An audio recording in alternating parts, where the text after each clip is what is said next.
दोस्तों, ये romantic story का नेक्स्ट पार्ट है। दोस्तों, आप लोगों से हमारी रिक्वेस्ट है कि प्लीज़ चैनल को सब्सक्राइब कर दीजिएगा, जिससे कि नेक्स्ट पार्ट हम जल्दी अपलोड कर सकें। और दोस्तों, जैसा कि आप लोगों को पता है, हमारे चैनल पे बहुत सारी परेशानियां आ रही हैं, जिसकी वजह से हम काफ़ी परेशान हैं, जो कि आप लोग ही समझ सकते हैं। चलिए दोस्तों, कहानी स्टार्ट करते हैं। लाइक कमेंट मत करिएगा, लाइक कर दीजिएगा और चैनल को सब्सक्राइब कर दीजिएगा। नेक्स्ट पार्ट हम जल्दी अपलोड करेंगे। अंकिता और करण दोनों को लेटते ही गहरी नींद लग गई। इधर मित्तल मेंशन में दीवानजी और कृष्णा जैसे ही देवसेजल के पास साथ घर पहुँचे, हॉल में बेचैनी से घूमते मीना मनोहर को देख कृष्णा चिंतित हो उठी। वो तेज़ी से अंदर आती हैं और मीना को परेशान देखकर कहती हैं, भाभी क्या बात है, तबीयत ठीक नहीं क्या आपकी? मीना सबको सामने देख चिंतित स्वर में कहती हैं, अच्छा हुआ दीनू तुम लोग आ गए। मैं कब से इनसे बोल रही हूँ फ़ोन करो अंकी को एक बार। कृष्णा, रोशनी की तबीयत नाजुक है, हमें उसे अभी हॉस्पिटल लेकर जाना होगा। मुझे लग रहा है कृष्णा शायद उसे लेबर पेन शुरू हो गया है। मीना की बात सुनते ही कृष्णा लड़खड़ाते हुए बोली, भाभी ये क्या बोल रही हैं आप? रोशनी को लेबर पेन? नहीं, ये कैसे संभव है? अभी तो उसका 8वां महीना। ऊपर से अंकिता ने कहा था लेबर पेन होने से पहले उसे सीजर से बच्चा लेना होगा, वरना जच्चा बच्चा दोनों के लिए रिस्क। उनके माथे पर पसीने की बूंदें झलक उठी। वहीं घबराहट के कारण उनके कदम डगमगा उठे।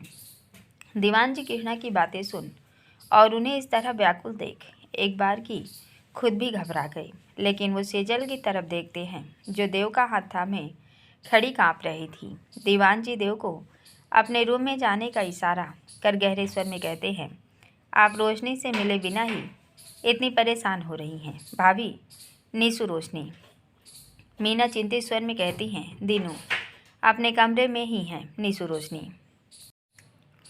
दीवान जी सेजल के चेहरे के भाव देख शांत स्वर में कहते हैं, सेजल बेटा आप थोड़ी देर अपने कमरे में जाकर आराम करिए, हम बड़े हैं रोशनी के पास, घबराने की ज़रूरत नहीं, कुछ नहीं होगा। दादू की लाडो और आपकी छोटी बहन को देव बच्चे सेजल का इस तरह घबराना उसके और बच्चे के स्वास्थ्य के लिए ठीक नहीं। देव व्याकुल स्वर में कहता है, लेकिन पापा, बड़ी मम्मी। दीवान जी गंभीर आवाज़ में कहते हैं, देव जब बोल दिया बच्चे हम बड़े यहाँ मौजूद हैं तो तुम्हें समझ नहीं आ रहा। इस वक्त तुम्हें सेजल के साथ रूम में होना चाहिए। मैं देख लूँगा नीसू रोशनी को, अगर मुझे ज़रूरत लगी तो मैं खुद तुम्हें कॉल करके बुलाऊँगा। सेजल रूम में जाओ बच्चे। सेजल परेशान होकर कहती है, पापा वो हम एक बार। रोशनी को दीवान जी ऊंचे स्वर में कहते हैं, किरणा हमारे बच्चों को बड़ों की बातों का विश्वास, उनकी बात भी पूरी नहीं होती कि देव सेजल के कदम अपने रूम की तरफ बढ़ गए। दीवान जी उनको जाते देख भावुक स्वर में कहते हैं, माफ़ करना बच्चों, आज आवाज़ ऊंची करनी जरूरी थी। सेजल का इस वक्त यहाँ खड़े रहना ठीक नहीं। अगर उसका बीपी रोशनी को देख ऊंचा नीचा हो गया तो हम किस किस को संभालेंगे। बच्चों के जाते ही दीवान जी किरणा की कलाई जोर से पकड़ गुस्से भरी आवाज़ में कहते हैं, होश है आपको? क्या किया आपने? सेजल सामने खड़ी है, उसके बावजूद आप खुद पर कंट्रोल नहीं रख पाई। अरे बिना देखे आपने कयास लगा लिए। एन वक्त पर इतनी कमज़ोर कैसे पड़ सकती हैं आप कृष्णा? अब यहाँ खड़ी रहकर किस मुहूर्त का इंतज़ार कर रही हैं आप? जाइए निशु के रूम में और जो भी सिचुएशन हो अपने चेहरे के हाव भाव बच्चों के सामने बिगड़ने मत देना। भाभी जाकर देखिए कैसी है रोशनी, उसके बाद मैं अंकिता को कॉल करूँगा। दीवान जी को इतना गुस्से में देख कृष्णा की सिसकियाँ निकल गई। वो अपनी कलाई पर नज़र डाल भरी आंखों से दीवान जी को देख उनका हाथ छोड़ा, बिना कुछ कहे चुपचाप निशु के कमरे की तरफ बढ़ गई। कृष्णा की आंखों में आंसू देख मीना हल्की नाराज़गी से कहती हैं, दीनू आज पहली बार जो इस घर में हुआ उसके बारे में अभी नहीं, मैं बाद में तुमसे बात करूँगी। इतना बोल वो भी फुर्ती से कृष्णा के पीछे चल दी। दीवान जी अपने माथे पर हाथ रब कर रख धम्म से सोफे पर बैठ गए। देव पीछे मुड़ अपने पापा को यूं विचलित देखता है तो सेजल के हाथ में पकड़ा उसका हाथ कांप उठा। सेजल देव की ओर देख उसका हाथ मजबूती से पकड़ बड़े प्यार से कहती है, देव आप हमारी चिंता मत करिए, हम बिल्कुल ठीक हैं। आप पापा के पास जाइए, इस वक्त आपका उनके साथ होना ज़रूरी है। सेजल की बात सुन देव बेचैन हो उसे गले लगा भावुक स्वर में कहते हैं, जान पापा को सच में इस वक्त मेरी ज़रूरत है, लेकिन आप अकेले खुद का ध्यान आपको मैं कैसे। सेजल बड़े प्यार से कहती है, देव कहा ना हम बिल्कुल ठीक हैं। थोड़ी देर पहले घबराहट ज़रूर थी, लेकिन हम अपने पापा को परेशान नहीं देख सकते। पहली बार वो मम्मा पर इस तरह नाराज़ हुए हैं। देव पापा बेशक बाहर से सख्त बने हुए हैं, लेकिन उनका चेहरा बता रहा है इस वक्त वो खुद भी टेंशन में हैं। और आपके होते पापा को टेंशन यह हम बर्दाश्त नहीं कर सकते। देव हमें आप पर पूरा भरोसा है, आप सब संभाल लेंगे, देखिएगा कुछ नहीं होगा हमारी परी और रोशनी को, बल्कि हमें जल्द खुशखबरी मिलेगी। आज मॉर्निंग में थोड़ी सी टेंशन थी, लेकिन राज भैया ने जब बाजी पलटी तो दिशांत पाया, अंकीकरण के जीवन में खुशी आ गई। उसी तरह अब हमारे सबसे चहेते देवर की ज़िंदगी खुशियों से भरने वाली है। बहुत लंबा और संघर्ष भरा इंतज़ार है निशांत का, अब उनकी आजमाइश खत्म होने का वक्त है। देव आप पापा के पास जाइए, देव सेजल को अपनी बाहों में भर कर कहता है, आई लव यू जान। वो उसके पेट पर हाथ रख कर कहता है, परी बच्चा आपके पापा मम्मा को आपके हवाले छोड़। सेजल एकदम से देव के होठों पर हथेली रख गंभीर आवाज़ में कहती है, देव ऐसा नहीं कहते परी बेटा, पापा दादू के पास हैं, वो आपकी बड़ी दीदी को लेने हॉस्पिटल जा रहे हैं बच्चा। वो देव के गाल पर हाथ रख कर कहती है, देव आपकी परी और उनकी मम्मा को बेबी के वेलकम की प्लानिंग करनी है, प्लीज़ हमें अपनी सुकून भरी जगह पर रिलैक्स होकर सोचने दीजिए। आप पापा के पास जाइए, हम आपका इंतज़ार करेंगे, एक बार बात करिए देव पापा से। देव सेजल के माथे को चूम कर कहता है, लव यू मेरी जान, ख्याल रखना अपना खुद का, आपको थोड़ी देर में फ़ोन करके बताता हूँ। इतना बोल गेट खोल सेजल के रूम में छोड़ तुरंत नीचे भाग आता है और सोफे पर बैठे दीवान जी को पीछे से ही गले लगा नम स्वर में कहते हैं, आप और मम्मा इस घर की हिम्मत है मेरे रॉक स्टार। आप कब से घबराने लगे पापा, ईश्वर पर भरोसा रखिए, दादू दादी आपको यूं विचलित देख परेशान होंगे पापा, आपके लाडो और उसकी मम्मा को कुछ नहीं होगा। देव की आवाज़ और उसके गले लगने से मानो दीवान जी की सांसें फिर से चलने लगी। वो अपनी आंखें खोल देव को दो कि उसके हाथों को होठों से लगाकर कहते हैं, बच्चा मेरी सेजल। देव उनके पास बैठकर कहता है, उन्होंने ही मुझे आपके पास ज़बरदस्ती भेजा है, टेंशन मत लीजिए, वो ठीक है, बस आप हिम्मत मत हारिए। पापा मैं अंकी को फ़ोन। दीवान जी देव को रोककर कहते हैं, बेटा इतनी जल्दबाजी ठीक नहीं, एक बार कृष्णा रोशनी की तबीयत के बारे में बता दे, उसके बाद देखते हैं क्या करना है। कुछ घंटों में रिसेप्शन पार्टी, ऊपर से अंकिता का अपने ससुराल में पहला दिन। भले ही शादी कैसे भी हुई, लेकिन जहाँ तक मेरा अनुमान है गोयल साहब पूरे रीति रिवाज से अपनी बहू का गृह प्रवेश और रस्में निभाएंगे, ऐसे में अंकी को डिस्टर्ब करना। देव गहरे स्वर में कहता है, पापा लेकिन वो रोशनी की डॉक्टर। दीवान जी शांत लहजे में कहते हैं, आई नो बेटा, बट मुझे नहीं लगता कोई सीरियस बात है, भाभी को शायद कोई गलतफहमी। इस वक्त लेबर पेन स्टार्ट मन नहीं मान रहा। देव मजबूती से दीवान जी का हाथ थाम कर कहते हैं, जब आपका मन गवाही नहीं दे रहा तो टेंशन की बात ही नहीं होगी, रिलैक्स होकर बैठिए, मैं खुद देखता हूँ। इतना बोल नीसू के रूम की तरफ बढ़ जाता है। इधर कृष्णा मीना के गेट नॉक करते ही निशांत रोशनी एक दूसरे से अलग हो जाते हैं। दरवाज़ा खुला होने से कृष्णा मीना दोनों रूम में आती हैं।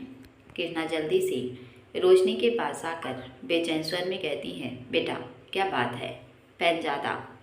रोशनी उनका हाथ पकड़ बुझी आवाज़ में कहती है, मम्मा मेरी कमर में बहुत दर्द है।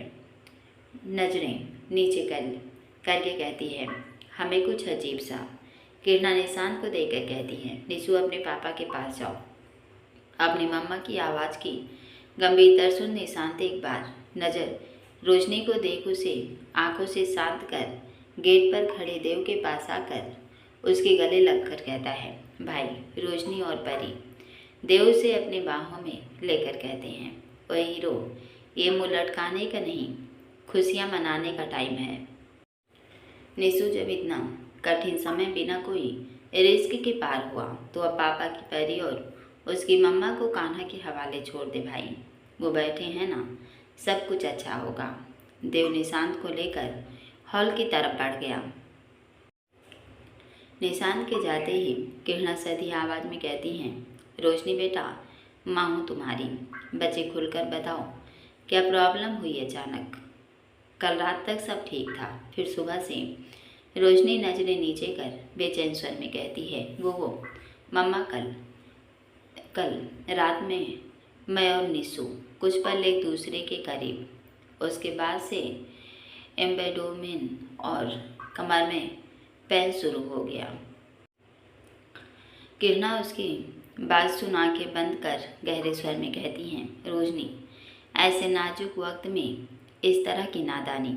निशु का तो मान सकती हूँ, उसे कुछ समझ नहीं, लेकिन तुमसे इतनी बड़ी भूल, वो भी उस वक्त बेटा जब तुम इस स्टेज पर हो कि कभी भी कोई प्रॉब्लम। खैर ये सब छोड़ो।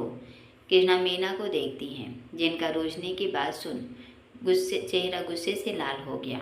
वो उनका हाथ कसकर शांत रहने की गुंजाइश कर रोशनी के सर पर हाथ फेरते हुए कहती हैं, ये बताओ बेटा, पेन के अलावा तो कोई और बात नहीं? ब्लीडिंग तो स्टार्ट नहीं हुई न बच्चे? रोशनी धीरे से कहती है, नहीं मम्मा, बस पेन हो रहा है और पैरों की सूजन बढ़ती जा रही है। किरणा रोशनी के पैर देखती हैं, जिन पर काफ़ी सूजन थी। वो उसके पैर के नीचे तकिया लगा उसे बेड का सहारा लेकर लिटाती हैं और उसके गाल पर हाथ रखकर ममता भरी आवाज़ में कहती हैं, घबराने की ज़रूरत नहीं बच्चे, मैं तुम्हारे पापा और देव से बात करती हूँ। अंकिता को कॉल लगाकर बात करते हैं, जो वो कहे कि हम ऐसा करते हैं। अगर उसने अभी हॉस्पिटल बुलाया तो हम तुरंत चलते हैं। मैं रूही जी को भी बुला लेती हूँ, तुम बस परेशान मत हो, ठीक है? रोशनी धीरे से कहती है, जी मम्मा, वो निशु की कोई गलती नहीं, कल हम खुद को नहीं रोक पाए, प्लीज़ आप उनसे। मीना गुस्से से, तुम बड़ी हो, समझदार हो, उससे। रोशनी उसके बावजूद ये हरकत कर बैठी। इतनी सीरियस कंडीशन में गुजरा है तुम्हारा ये पीरियड, उस पर ऐसे नाजुक हालात में ये बोल, हद है मतलब नादानी की। कृष्णा, ये बात घर के लिए मर्दों तक नहीं पहुंचनी चाहिए, समझी? और हाँ रोशनी, तुम भी किसी से इस बात का जिक्र नहीं करोगी, यहाँ तक कि सेजल अंजू, किसी से नहीं। कृष्णा, फ़ोन लगाओ अंकी को। किरणा मीना को गुस्से में देख, भाभी आप शांत रहिए, जो हुआ उस पर नहीं, अभी जो इस बच्चे को तकलीफ़ है हमें उसका निवारण करना है। आप आइए मेरे साथ बेटा, मैं निशु के साथ तुम्हारे लिए गुनगुना दूध भिजवाती हूँ, टेंशन मत लो, अभी बात करते हैं अंकित से। और इतना बोल मीना का हाथ पकड़ हॉल में आती हैं और निशु को देख गहरे स्वर में कहती हैं, रोशनी के लिए गुनगुना दूध लेकर रूम में जाओ और अलमीरा की राइट ड्रॉ में एक लिस्ट रखी है मैंने, उसके अकॉर्डिंग सब सामान बाहर निकालो। हमें किसी भी वक्त हॉस्पिटल जाना पड़ सकता है। मैं आती हूँ, फिर बैग पैक करूँगी। अपनी मम्मा का गंभीर आदेश सुन निशांत चुपचाप किचन की तरफ बढ़ गया। निशांत के जाते ही दीवान जी कुछ बोलते उससे पहले ही किरणा देव के पास बैठ गहरे स्वर में कहती हैं, देव, अंकी को फ़ोन लगा, बात करनी है मुझे। दीवान जी गंभीर आवाज़ में कहते हैं, क्या हुआ बताएंगी आप? किरणा एक नज़र उन पर डाल सधी आवाज़ में कहती हैं, मुझे बात करनी है इस वक्त अंकी से, फ़ोन लगा देव। कृष्णा को टेंशन में देख तुरंत अंकिता का नंबर डायल करता है। फ़ोन की रिंग से करण अंकिता दोनों की नींद खुल गई। अंकिता आंखें मलते हुए उठती है कि उसकी नज़र सोफे पर लेटे करण पर ठहर गई। इतने में ही उसका मोबाइल फिर से घनघना उठा। स्क्रीन पर फ्लैश होते नाम को देख तुरंत फ़ोन उठाकर कहती है, हाँ देव बोलो। कृष्णा सब पर एक नज़र डाल गार्डन में जाते हुए अंकी को सारी बातें बताती हैं, जिसे सुन एक बार अंकिता के भी होश उड़ गए। वो गहरे स्वर में कहती है, आंटी रिलैक्स, मैं मेरी और मेरी स्टाफ यूनिट की हेड शेफाली से बात करती हूँ। आप ऐसा करिए, रोशनी को हॉस्पिटल एडमिट करवा दीजिए। इंजेक्शन देकर 2-3 घंटे देखते हैं, यदि पेन कम होता है तो अच्छा है, वरना मैं कोई रिस्क नहीं लूँगी। और आप टेंशन मत लीजिए, यदि कोई भी इमरजेंसी हुई तो मैं तुरंत पहुंच जाऊंगी। अंकिता के मुंह से हॉस्पिटल जाने की बात सुन करण के कान खड़े हो गए। वो जल्दी से सोफे से उठ अंकिता के सामने आकर कहता है, इस वक्त हॉस्पिटल सब ठीक है। अंकिता करण को देख कुछ बोलने को हुई कि कृष्णा गहरे स्वर में कहती हैं, लेकिन अंकी बेटा तुम अभी ससुराल, तुम्हारे यहाँ की रस्में। अंकिता करण को देखकर कहती है, आंटी रस्में वगैरह सब निपट गई। रही रिसेप्शन की बात तो ज़रूरी नहीं मेरा वहाँ होना। मेरे लिए रोशनी और उसका बेबी इम्पोर्टेंट है, ये मेरी ड्यूटी है। आंटी बाकी चीज़ें बाद में। वैसे तो शायद ये पेन लेबर पेन नहीं, जैसा आपने बताया, इसलिए मैं इंजेक्ट करके देखती हूँ। यदि इससे कम हुआ तो बेहतर, नहीं तो हमें तुरंत सीजर करना होगा। आप ऐसा करिए, हॉस्पिटल निकलिए, मैं अरेंज करवाती हूँ सब, और खुद आकर एक बार चेक करती हूँ रोशनी को। इतना बोल फ़ोन रख बेड से उठ वॉशरूम की तरफ बढ़ती कि करण को अंकिता का जवाब न देना अखर गया, लेकिन वो खुद को संयमित कर अंकिता का गाउन पीछे से पकड़कर कहता है, मैंने कुछ पूछा है आपसे, क्या बात हो गई जो आपको इस वक्त हॉस्पिटल? अंकिता सपाट लहजे में कहती है, इमरजेंसी बोलकर नहीं आएगी, मुझे ड्यूटी सबसे बढ़कर है मेरे लिए। इससे मैं कोई समझौता नहीं कर सकती। मेरे लिए रोशनी और उसका बेबी इम्पोर्टेंट है, बाकी सब अब चीज़ें बाद में। और हाँ, मैं किसी के कहने से रुकूंगी नहीं। करण अंकिता का जवाब सुन गहरे स्वर में कहता है, मैंने रुकने के लिए नहीं कहा आपसे, सिर्फ पूछा था, लेकिन आप ऐसा जवाब देंगी ये उम्मीद से परे था। ड्यूटी किसकी कितनी इम्पोर्टेंट है अंकी, ये मुझे बताने की शायद ज़रूरत नहीं आपको। आप रेडी होकर आइए, मैं खुद लेकर चलूँगा। अंकिता दो टूट में शब्दों में जवाब देकर कहती है, ज़रूरत नहीं, मैं कैब से। अंकिता का हर जवाब करण के दिल पर वार कर रहा था। अंकिता की बेरुखी देख उसकी आंखें नम हो गईं, लेकिन उसने खुद के जज्बातों को कंट्रोल में रखा और अंकिता के नज़दीक से निकलते हुए दृढ़ता से कहता है, मैंने आपसे पूछा नहीं कि आप कैसे जाएंगी। जहाँ मुझे खड़े रहना है वहाँ मैं हक से अपना हक मांगूंगा, और इसके लिए मुझे आपकी इजाज़त की ज़रूरत नहीं। बोल दिया मैंने भी, आप अकेले नहीं जाएंगी, मतलब बात खत्म। इतना बोल थोड़ा आगे बढ़ा, फिर एक पल ठहर गंभीर आवाज़ में कहता है, हॉस्पिटल जा रही हैं आप तो जैसे अपने घर से जाती थी उसी लिबास में जाइए। वर्किंग प्लेस पर जो इजी लगे वो कैरी करिए। किसी की भी खातिर खुद को बदलने की कोशिश न हो तो बेहतर है। आपका सारा लगेज ड्रेसिंग रूम में रखा है, रेडी होकर बाहर आइए। मैं पापा मम्मी को बोलकर गाड़ी में वेट कर रहा हूँ आपका। इतना बोल अलमीरा से अपने कपड़े निकाल वॉशरूम में चला गया। करण की आवाज़ की गंभीरता और उसका हक से बात करना अंकी के चेहरे पर मुस्कान छोड़ गया। वो भावुक होते हुए कहती है, आपका हक तो हमें नसीब से मिला है करण जी, इस पर पाबंदियाँ नहीं लगाएंगे। हम खुद चाहते हैं आप हम पर हक जताएं, लेकिन न जाने वो वक्त कब आएगा जब हम आपको हक से अपने गले लगा इसकी मनमर्जियाँ करेंगे। बेटा जी, लगता है आज बोलते बोलते जुबान की बाहर 12 बजनी है। एक युद्ध खत्म हुआ है अंकी, दूसरे के लिए मैदान में उतरने का समय शुरू हो गया। मम्मा यार, कितनी उलझनें निपटानी है आपकी बेटी को, बट ये फेस भी बहुत कुछ सिखा रहा है। करण जी के एक और गुण के कायल होते जा रहे हैं हम। वो अपनी सोच से बाहर निकल हॉस्पिटल स्टाफ और मैरी से डिस्कशन कर ऊपर के वीआईपी रूम को क्लीन करने का ऑर्डर देकर ड्रेसिंग रूम में चली गई। इधर अंकिता से बात कर किरणा अंदर आती हैं और दीवान जी को गहरी नज़रों से देख मुंह फेर कर कहती हैं, भाभी अंकित से बात हो गई। देव, हमें रोशनी को इसी वक्त एडमिट करवाना है। सेजल को बोलो बेटा नीचे आए और बैग पैक करने में मेरी हेल्प करे, क्योंकि उसने ही रोशनी की डिलीवरी की सारी चीज़ें अरेंज की हैं। मैं कुछ भूल गई तो बिना वजह परेशानी होगी। इतना बोल रोशनी के कमरे में जाती। उससे पहले ही दीवान जी उनका हाथ पकड़ अपने कमरे में ले गए। कमरे में आते ही किरणा उनका हाथ छोड़ खिड़की के पास जाकर खड़ी हो गई। इस वक्त उनकी आंखें आंसुओं से भरी हुई थी। एक तो रोशनी की टेंशन, दूसरा दीवान जी का पहली बार सबके सामने उन पर गुस्सा कर उन्हें हर्ट कर गया।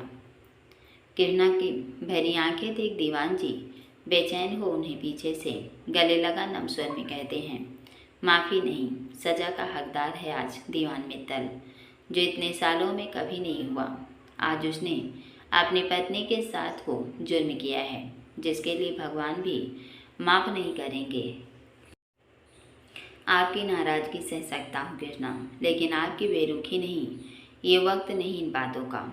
आपने किए की सज़ा ज़रूर भुगतेगा आपका पति, लेकिन प्लीज़ कृष्णा मुझे बताइए आखिर बात क्या हुई। रोशनी की तबीयत अचानक उससे ये पेन कैसे शुरू हो गया। दीवान जी की आवाज़ का दर्द देख कृष्णा की आंखें बह चली। वो खिड़की पर अपनी पकड़ मजबूत कर व्याकुलता से कहती हैं, वो निशु और रोशनी से गलती। अंकी हॉस्पिटल पहुंच रही है, हमें निकलना होगा। सेजल और भाभी मिलकर बैग पैक कर बाद में ले आएंगी, लेकिन अभी टाइम वेस्ट नहीं करना हमें। दीवान जी गहरे स्वर में कहते हैं, हाँ आप चलिए, मैं 2-3 मिनट में आया। किरणा आगे बढ़ते हुए गहरे स्वर में कहती हैं, रोहित जी को कॉल कर हॉस्पिटल बुला लीजिएगा। माँ है वो रोशनी की, उसके पास रहेंगी तो मैं भी बेफिक्र रहूँगी। इतना बोल झट से निशानी के कमरे में चली गई। इधर देव सेजल के साथ पहले ही रूम में पहुँच गया था। सेजल निशान के ने किरणा के आने से पहले सारी ज़रूरी चीज़ें पैक कर दी। किरणा रोशनी का हाथ पकड़कर कहती हैं, बेटा निशु के साथ आओ, हमें अभी हॉस्पिटल चलना होगा। अंकी भी पहुंच रही है। इतना बोल सेजल के पास जाकर बड़े प्यार से कहती हैं, थैंक यू बेटा, तुमने चुटकियों में सब मैनेज कर दिया। बच्चे भाभी और भाई साहब यही हैं तुम्हारे पास, हम देव के साथ निकलेंगे। अगर ज़रूरत हुई तो मैं राज को बुला लूँगी, बस तुम खुद का ध्यान रखना। सेजल बड़े प्यार से कहती है, मम्मा आप हमारी टेंशन मत लीजिए, बेफिक्र होकर हॉस्पिटल जाइए, हमें खुशखबरी का इंतज़ार रहेगा। किरणा सेजल के सर पर हाथ रख रोशनी देव के साथ बाहर आती हैं। उनके आते ही दीवान जी गाड़ी स्टार्ट कर हॉस्पिटल निकल गए। इधर करण रेडी होकर बाहर आता है, जहाँ सुरेखा और सिंगल सीटर पर बैठी मैगनीज पढ़ रही थी। वहीं केश और राजेंद्र जी किसी प्रोजेक्ट को लेकर ब्लूप्रिंट बना रहे थे। राजेंद्र जी की नज़र एकदम से करण पर पड़ी। वो मुस्कुराते हुए घड़ी देखकर कहते हैं, नॉट बैड एसडीएम साहब, बिल्कुल टाइम रेडी हो गए। अरे भाई बड़ी जल्दी है तुम्हें ससुराल जाने की। कन्नू अभी तो 1 घंटा बाकी है बच्चे, हम 8 बजे तक निकलेंगे। करण अपने पापा की बात सुन शांत लहजे में कहता है, पापा वो मैं अंकिता को लेकर हॉस्पिटल। करण के इतना बोलना हुआ कि सुरेखा मैगजीन रख गुस्से से करण को देखकर कहती हैं, अब ये क्या नया तमाशा लगा रखा है तुम्हारी बीवी ने। इस वक्त हॉस्पिटल होश में हो तुम। 1 घंटे बाद परिवार सहित रिसेप्शन पार्टी के लिए निकलना है और तुम्हारी बीवी को इस वक्त हॉस्पिटल। अच्छा मजाक बना रखा है गोयल साहब आपकी इस चहेती बहू ने। सुरेखा की बातें और उसका गुस्से से तमतमाया चेहरा देख रूम से बाहर आती अंकिता के पैर वहीं थम गए।